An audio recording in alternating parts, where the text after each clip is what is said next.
Direct from the floor of the Chicago Board of Trade, this is Weekend Marketplace.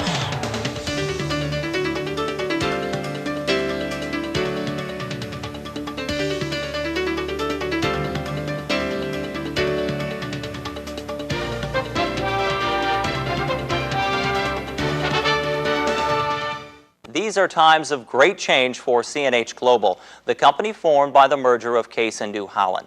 Last month, the machinery giant announced it will close several plants and cut 1,800 jobs, a major step in the ongoing consolidation efforts.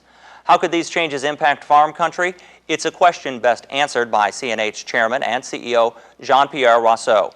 Recently, AL and Farm Journal machinery editor Charlene Finck had an opportunity to go one-on-one with Mr. Rosso.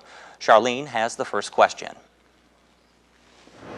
Can you tell us the biggest challenge that you face today in bringing these two companies together? The biggest challenge is executing all this.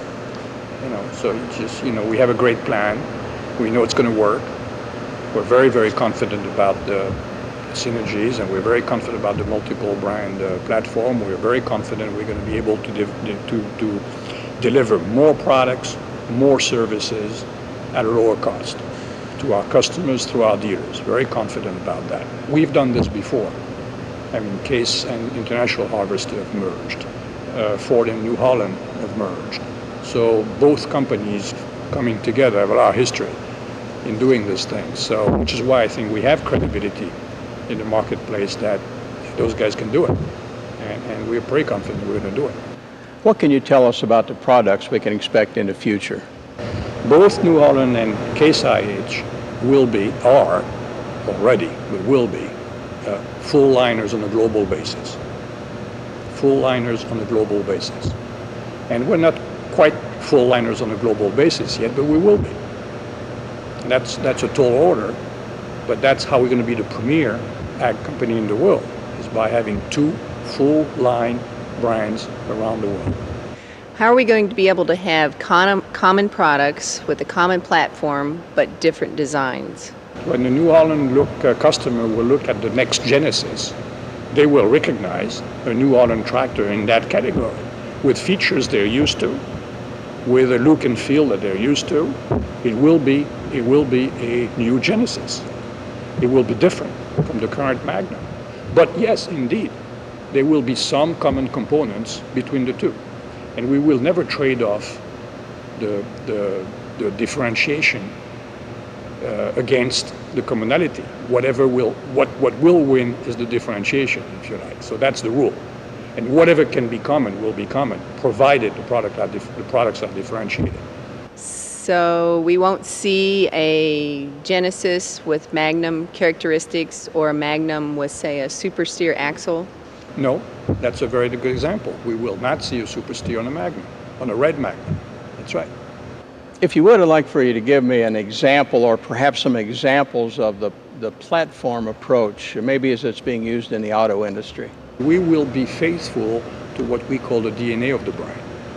The DNA? The DNA of the brand. And this is going to be reflected into a brand book.